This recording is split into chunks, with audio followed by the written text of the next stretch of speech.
इंदिरा एकादशी व्रत कथा। प्राचीन काल में महिष्मती नगरी में इंद्रसेन नामक एक धर्मात्मा राजा राज करते थे। वे बड़े ही न्यायप्रिय, दानशील और प्रजा का ध्यान रखने वाले थे। उनके राज्य में प्रजा हर प्रकार से सुखी थी। एक दिन राजा इंद्रसेन अपने दरबार में बैठे थे, तभी आकाश से एक दिव्य विमान उतरता दिखाई दिया। उसमें एक तेजस्वी पुरुष यमराज के दूत थे। वे राजा के पास आकर बोले, राजन, मैं यमलोक से आया हूँ। यमराज ने आपको संदेश भेजा है। आपके पिता इस समय यमलोक में है। वे चाहते हैं कि आप अपने पुण्य कर्मों द्वारा उन्हें स्वर्ग लोक दिलाएं। यदि आप आश्विन मास की कृष्ण पक्ष की एकादशी का व्रत करेंगे, जिसे इंदिरा एकादशी कहा जाता है, तो आपके पिता को मुक्ति प्राप्त होगी। यह सुनकर राजा इंद्रसेन को अपने पिता की चिंता सताने लगी। उन्होंने अपने दरबार के ऋषि मुनियों से उपाय पूछा।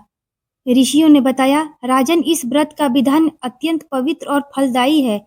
10वीं तिथि को स्नान कर ब्राह्मणों को भोजन कराएं, रात्रि में ब्रह्मचर्य का पालन करें और अगले दिन एकादशी को प्रातः स्नान करके भगवान विष्णु की पूजा करें। धूप, दीप, पुष्प, नैवेद्य और तुलसी दल से पूजन करें। दिन भर व्रत रखें, कथा श्रवण करें और रात्रि जागरण करें। द्वादशी को दान दक्षिणा देकर ब्राह्मणों को भोजन कराएं और व्रत का फल अपने पितरों को समर्पित करें।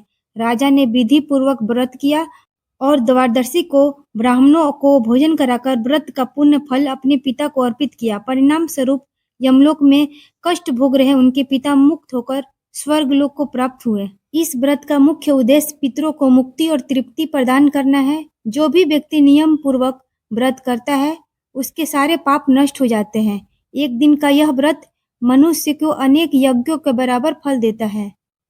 व्रती के घर में सुख, शांति और समृद्धि आती है। जो श्रद्धा पूर्वक इस व्रत को करता है, उसे मृत्यु के बाद मोक्ष की प्राप्ति होती है। इस प्रकार इंदिरा एकादशी व्रत करने से और कथा सुनने से मनुष्य को पितृ ऋण से मुक्ति मिलती है और अपार पुण्य और मोक्ष प्राप्त होता है।